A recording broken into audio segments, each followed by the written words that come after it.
Welcome to the continuation of the Lead Marketing Conference with its focus on loyalty, engagement, analytics, and digital applications. I'm your host, John Karolewski. Thank you for joining us. We have 4 more presentations this afternoon on topics such as shopper behavior, couponing, product sampling, and more.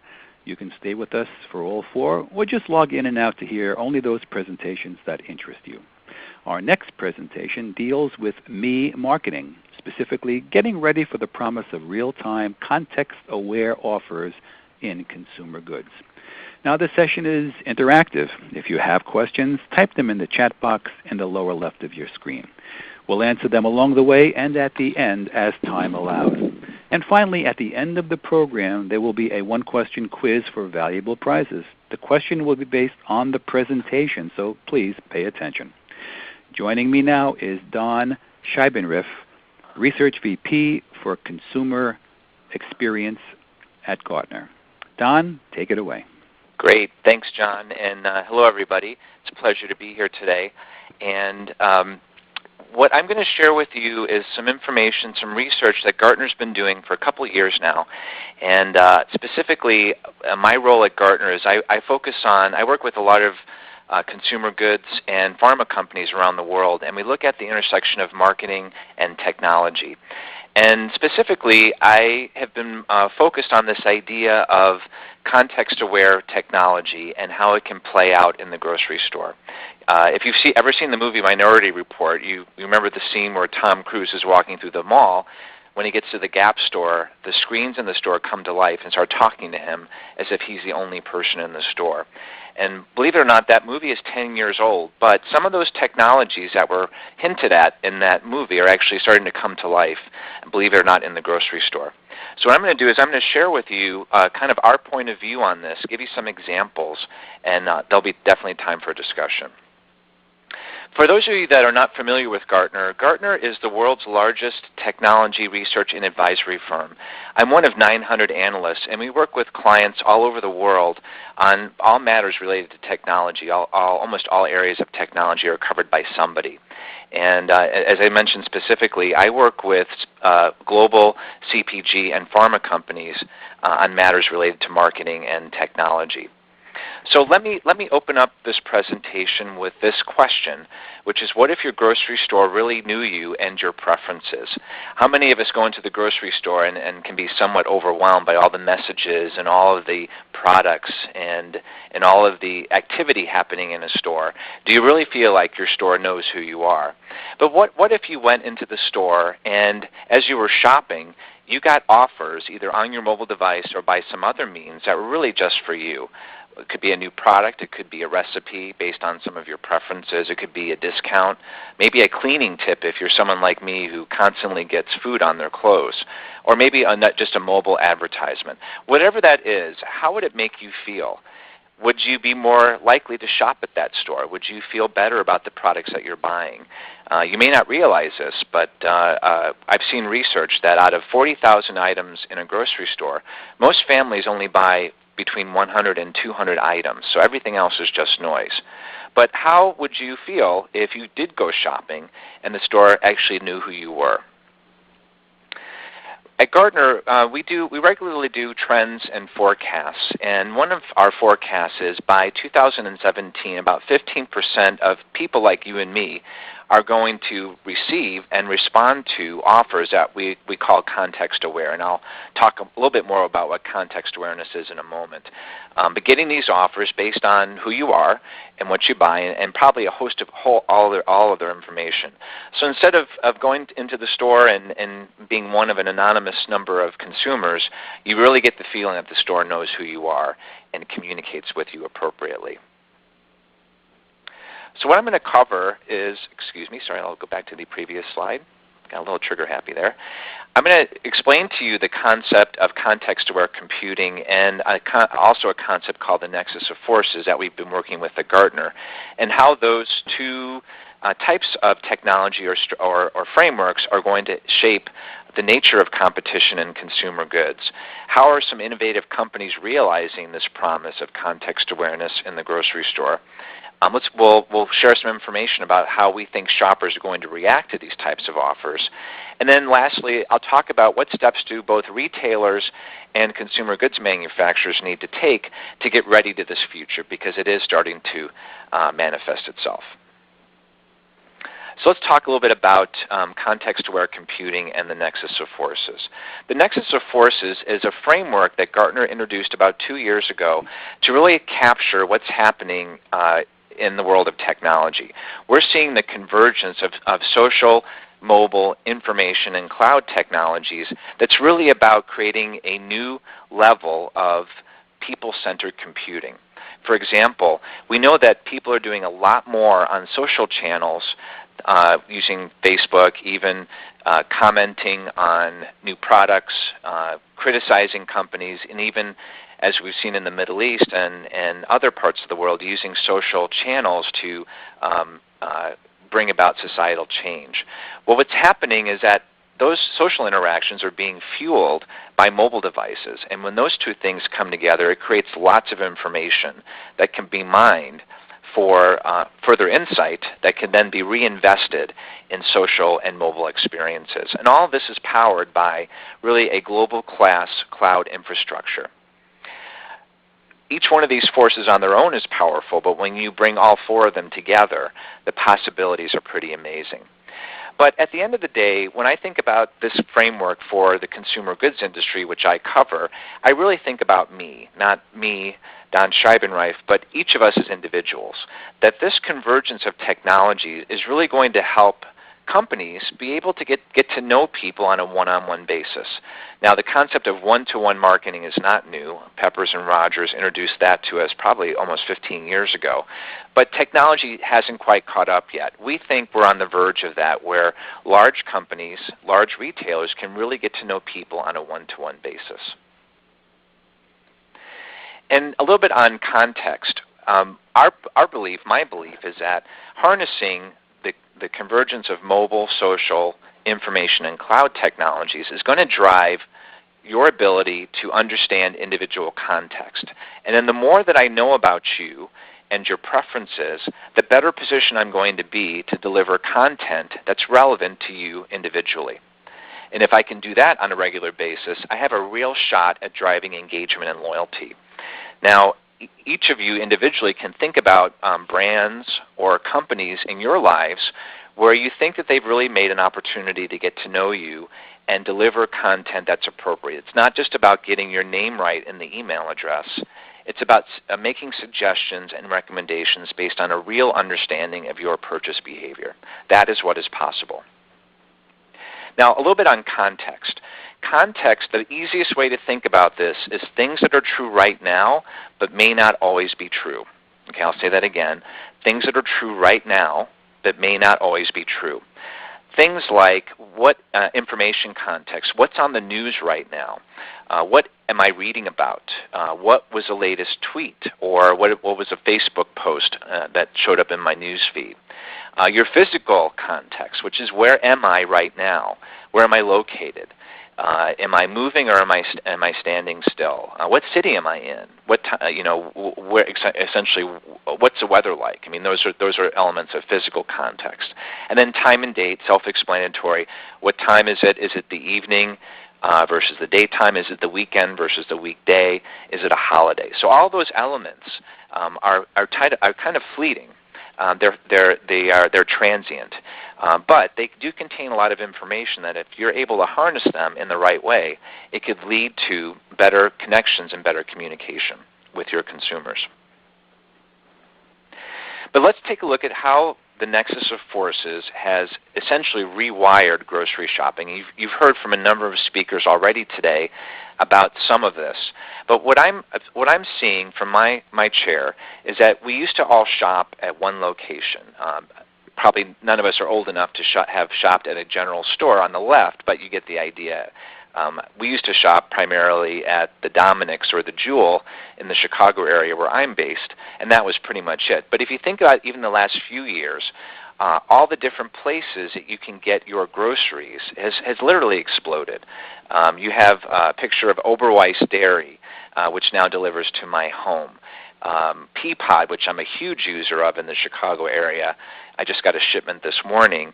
I get about 90% of my groceries from Peapod. You've got marketplaces like Ocado in the UK. You have click and collect efforts happening at Woolworths in Australia. You have Carrefour in France with a drive-through.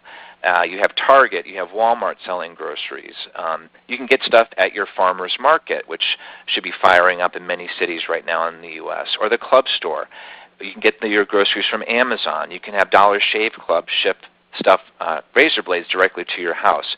Many, many different choices that simply were not available before the advent of technology. This is creating dynamics that a lot of CPG companies are still wrestling with today. How can I be present in all those channels? But if we think about what is needed for how do I deliver a real-time context-aware offer inside of the grocery store? What are the building blocks? First and foremost, consumers have to be willing to participate in that. Nobody wants to walk through the grocery store and have their phone go off every few feet with a new offer. They want it to be measured, but they want to have control over the experience. There has to be a delivery mechanism. How is the offer delivered?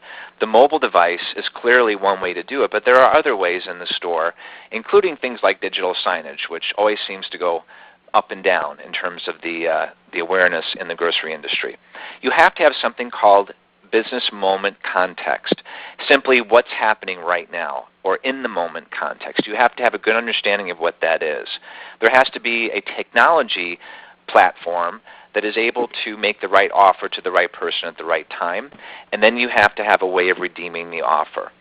Gartner's belief, and what I'm about to share with you, this system needs to be sponsored and originate with the retailers. Now, will retailers pay for this necessarily? Maybe, maybe not. If history is any judge, then retailers do embrace technology, but it's often a partnership between a technology vendor, the consumer goods organizations, and the retailers themselves. But regardless, this is what's needed to deliver the type of minority report offers that you and I as consumers might get when we shop. Now, how does this work exactly? Well, in the future, we see you walk into a grocery store with your mobile device. The store knows that you're there, and then it starts to call up your profile and likely stage some offers in advance based on your shopping profile and your history. But as you shop the store, those offers may change dynamically. Let's say, for example, that you're a known switcher between Coke and Pepsi, and you're walking past the soda aisle, or if you're from the Midwest, the pop aisle. Then you might get an offer on your phone, literally when you're standing in that aisle in front of the section with some type of great deal. Maybe it's a buy one, get one free. Maybe it's a buy two, get two free, whatever that looks like. Let's say you get that offer on your device as you're standing literally in front of the shelf. You can either accept it or reject it, but if you do accept the offer, the discount will be taken off automatically at the register, no coupons involved. Just imagine you can walk through the store and get a variety of offers that are literally just for you based on your location in the store and what's happening around you. For example, if you're walking past the bakery and you get a message on your phone, would you like to buy a birthday cake for your son today? And you might ask, boy, that sounds kind of creepy. How did they know that? Well, you actually gave the system access to your calendar, and the system was able to pick that up. So the possibilities are pretty amazing if they're managed correctly. But what type of technology ecosystem is needed for this? And the Shopper Technology Institute actually covers a number of these technologies, as does Gartner, but this is very, very complicated. You have the mobile retail application, the app that's on your phone, and I'll share some examples of ones that we've been following in a minute. There has to be some way to determine your location, and there's a variety of ways to do that. You have to have customer data, and I'll use my handy pointer here. You have to have customer data. This is the retailer's data that they own that would include their loyalty data. But there's also third-party data. Maybe there's information about where you came from, or what you like on Facebook, or what you tweeted about, or what your friends recommended. This to me is a little bit of the X factor because we think that offers may be more precise if you're able to integrate third-party data combined with the customer's information, the retailer's information about you. There has to be a data management platform that can manage all this information, and at the center is the offer engine in real time. And lastly, there is the content and offer pools, which actually exist today. So what you'll see in all these technologies is that all these technologies do exist. What's missing is integration and what I would call the connective tissue. And that's the futuristic part about it. But the technologies today, in fact, do exist, and each of us will experience those as we shop in the store today in various forms. So what are some examples of companies that are moving in this direction? We see three swim lanes emerging. The first one is mobile self-scanning, where you actually use your mobile phone to scan as you shop. There's a picture of it on the screen. The second is indoor location positioning, where a variety of technologies will figure out where you are in the store. And then the third is store-based technology, which doesn't rely on mobile devices but uses context. And I'll share an example with you that's pretty exciting. So let's talk about mobile self-scanning, scanning as you shop. This is, in our opinion, one of the leading examples and probably the one that has the most stores implemented around the world today, where you check in, you open up the mobile application, and you check in by scanning a code or not. In some circumstances, the store will automatically recognize it. You scan as you shop, and as you shop, you'll get personalized offers. You can track your basket, and then when you're done shopping, you can scan a code, swipe your payment card, and literally walk out the door. There's three different companies right now that are working on this. Stop & Shop is working with Catalina. Walmart is testing this with Walmart with their Walmart Labs division, and Sainsbury is partnering with Retalix, a division of NCR, to test this. Catalina and Stop & Shop are by far the most developed.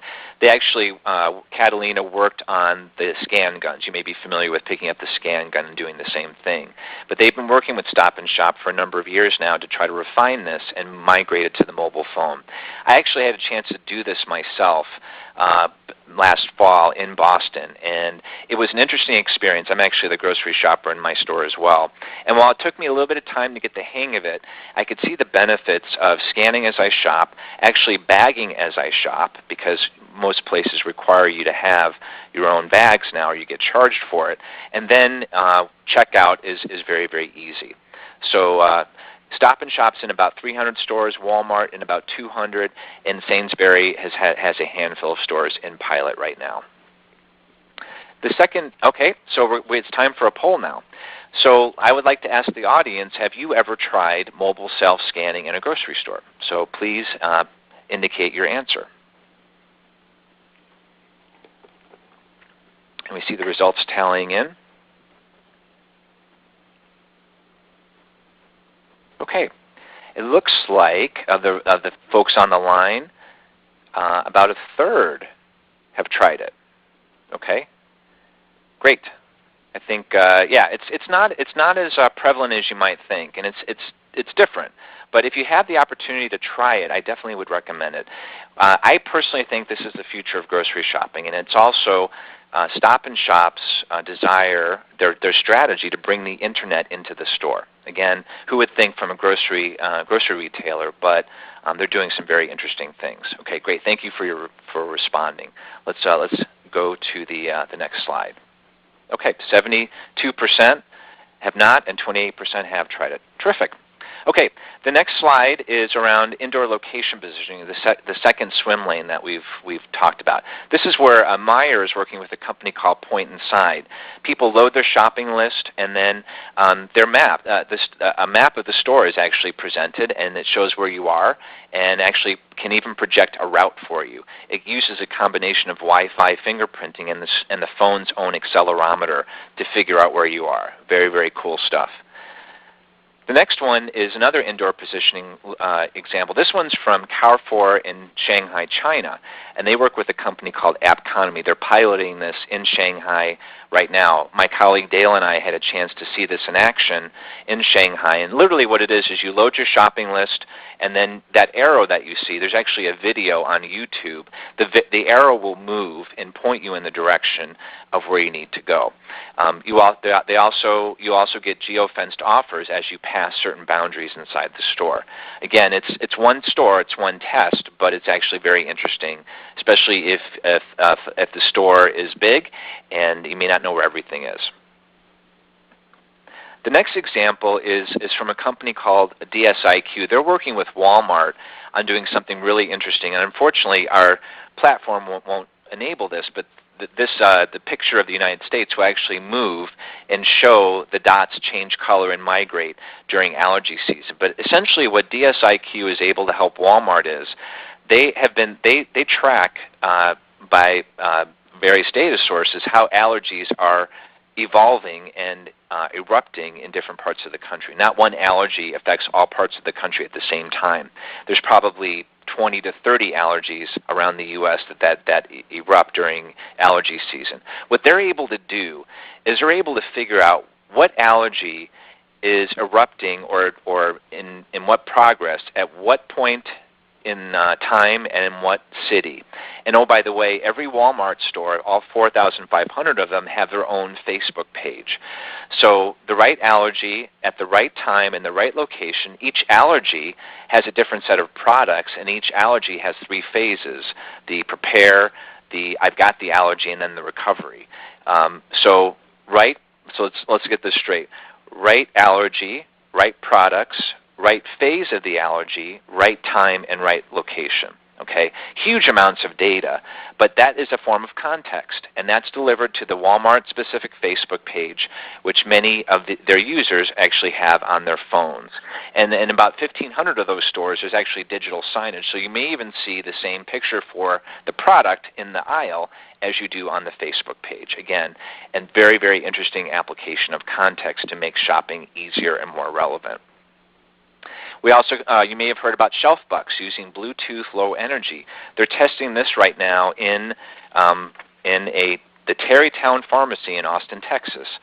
And what this is they're able to, Apple, there's been a lot of buzz about iBeacon, but Apple doesn't make the iBeacon devices. They actually just wrote an API that allows the iOS system to communicate with Bluetooth Low Energy devices like the ones you see pictured on there.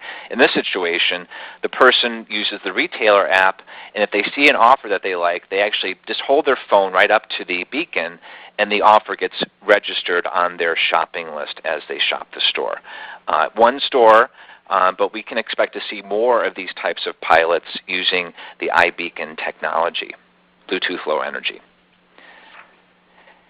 But what are we learning about this so far? All these different pilots. What we've learned so far from talking to the vendors, talking to the retailers, is that you really have to focus on what the shopper wants. How do they shop the store, and does the technology make that process easier? You have to have somebody inside the retailer who's going to champion this effort. If you're a vendor. And if you're a retailer, you have to see the technology as part of a larger experience. It doesn't work if, for example, the rest of the store is not delivering, or if the associates are not trained on the application. So if I use, let's say, for example, I use the Stop and Shop application called Scan It. If it doesn't work and I have a question, can I get my question answered by a store associate? If you can't do that, then it makes the experience a little bit more tricky. And there's also a large learning curve. If you're going to do this, be prepared for a lot of learning, because it's not as easy as it sounds. And some of the results that we're hearing back, what we're hearing, for example, from Stop and Shop, is that basket sizes are going up 10 to 15% when people use the Scan It application versus those that do not. They're more engaged, and this is true across all of the vendors that we've been talking to. And essentially, as I mentioned before, the shopping experience itself is being redefined using these technologies. We also see this as a valid opportunity for grocery retailers to compete with online offerings. I showed you earlier how now today consumers can get their groceries from many different places. Retailers have to do their best to protect their brick-and-mortar experience. But how are shoppers going to react to this? And I think you can just even answer this question yourself. How would you feel if you got these types of offers on your mobile device? Well, what we know from Gartner research is that people are still struggling with this. On the one hand, they want to get some type of offers. They want retailers to get to know them. They're willing to use their mobile device. But on the other hand, they're not okay with being tracked. And they're not okay with retailers using their data for reasons other than saving them money. So it's right now, it's still kind of, we're in the middle of this. I still need to figure out how this is actually going to work. This is some research from Catalina. They've been obviously studying consumer reaction to things like Scan It. And what they're finding, three main findings from that research, and you can find it on their website, is that most people that use smartphones are actually ready, willing, and able to use those devices in the grocery store. Obviously savings and getting me out of the store faster are the really big motivators for using mobile shopping apps. And then if you do create or do pilot one of these mobile shopping applications, to make sure that you don't slow people down. People want to get in and out as quickly as possible. And as I talked about personalization earlier in this session, and there's a very fine line. When I talked about the birthday cake example, you could either respond, hey, the store really knows me, I'll buy it, or how do they know that about me? And that's really the difference in my mind between personalization and context. Everybody's going to have a different line of where that looks like. I think context really pushes the line. It really butts up right against the line between relevance and creepiness. And that this is going to be something that is going to be, every retailer is going to have to deal with this, as well as every consumer goods manufacturer. Where is that line, and be sure not to cross it. So we think that consumers will respond in one of 2 ways, actually one of 8 ways to these types of offers. It's going to be a function of trust. Will I let you make me this offer? Emotional involvement. How involved am I in the brand? Do I really care about this offer? And relevance, which is, do I need it? Do I need it right now? And when I use the word offer, I'm not just talking about discounts. I'm talking about any type of content that can enhance the shopping experience. And the way that I've depicted this is what I call, it's kind of a matrix. It's not 3D, because I always get confused with 3D matrices. But if you look at involvement and relevance on the X and Y axis, and something I call the trust line, here's what people could respond. So in the high trust section, you could see the different types of responses, from high involvement, high trust, high relevance, which sold thanks that you know me, versus something that's low involvement, low trust, but low relevance, but high trust, which is why are you sending me this offer? I trust you, but why are you sending it to me? The more interesting responses are at the low trust line, which is my personal favorite. I have high involvement with the retailer. I have high involvement with the brand, but low trust, which is this offer is creepy, but I need it. Or even better, this is creepy, but I'll consider it. All the way down, which is at the very bottom of the scale, which is I resent you if you give me an offer that has low trust, low relevance, and low involvement. So if you do decide to get into this with a retailer, or retailers, if you decide to implement this, be wary that there could be a variety of responses, some of which are not good, but worth trying. Now, what steps does the business need to take today to be ready to move to this type of a future? Well, first thing is you have to see the potential benefits for everybody involved, not just yourself, but your trading partners. For retailers, we think this is going to be about market share. If I can make your shopping experience better, I'll be able to get more of your share of wallet for your total groceries. For the consumer goods company, this is about promotional effectiveness and efficiency. It's making sure that the dollars I spend with retailers actually deliver as intended. And there's a lot more transparency in this type of a future. And also, from the consumer goods companies we've talked to, they're willing to participate in this, provided it's not incremental to the total trade spend. Maybe part of that trade money could be diverted to these types of programs. And then, obviously, for the consumer, the shopper, this has to result in a better shopping experience, a more personal shopping experience, or else it simply won't work. So what else? You have to think about the barriers, and there's quite a few of them.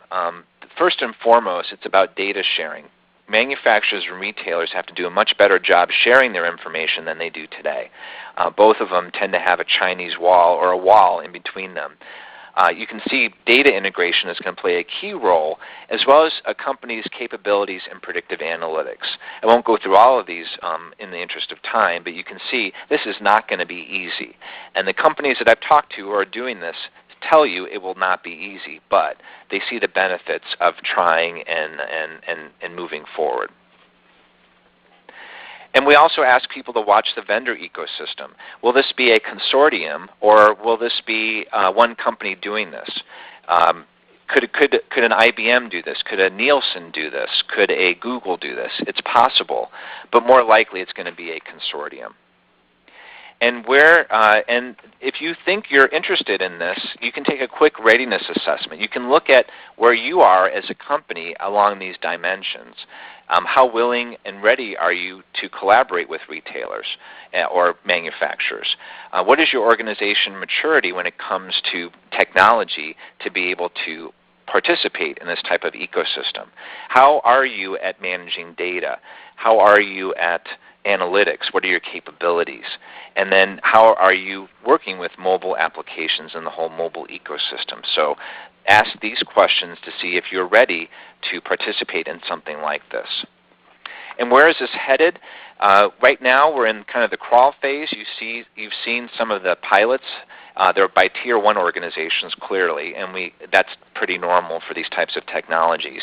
Over 2015, 2016, we see an expansion of pilots, some Tier 2 adoption, and then over the next 5 years, seeing more greater adoption from people, whether it's the self-scanning, the indoor location positioning, or the other types of technologies, or maybe even a convergence of all three. That's what remains to be seen, but we see that as definitely possible.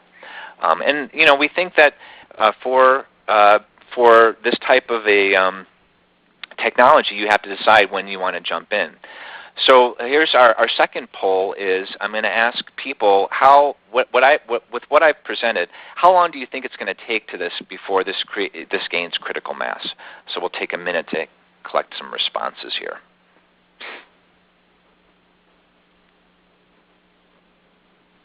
Okay. All right. We've got a couple more coming in. We're closing in on our deadline, Don. Yeah, we are. Okay. So let's hear the results. This is fairly consistent with what we've seen so far. About a third are saying within 5 years, but the vast majority say 6 to 10 years. And we would agree 6 to 10 years is probably the more likely realized scenario. So just some quick things to think about. If you're interested in doing this, I recommend that you contact the vendors that are leading these pilots, as well as the retailers. They're looking for consumer goods companies to work with them to understand and learn more about how these technologies can play a role in the future of engagement. So with that, John, that's all I've got. I know we have a few minutes left for questions, so what do we have? We had a couple questions here. Why aren't more retailers adopting these strategies? Well, John, what we've seen so far is that these technologies require fundamental changes in process, and they require a large amount of investment. So depending on how the retailer feels about it, that's why we're seeing the largest retailers kind of getting into the middle of this. So, and the more progressive ones at that. So I think like anything, people are waiting. They're taking a wait-and-see attitude to see how this is going to play out. Okay, and one more question. What has been the response from CPG companies to this scenario? Great question. We've been presenting this all over the world to many of the largest CPG organizations, and they're all reacting very positively to it. They want to participate. They are cautious because they've been burned before by retailers on technology projects like this. So that's why we've been trying to present a balanced perspective. It's very interesting, but it's not without its challenges. But so far, as long as 70 to 75% of decisions are made inside the store, this type of technology is very of interest to the CPG companies. Okay, excellent. Thanks, Don. That was great. Now it's time for our pop quiz based on the presentation you just heard. The first person to type in the correct answer in the chat box will receive a copy of the book, The Essentials of Shopper Technology. Now type in only the letter of the correct answer. Here is the question coming up. A, B, C, or D?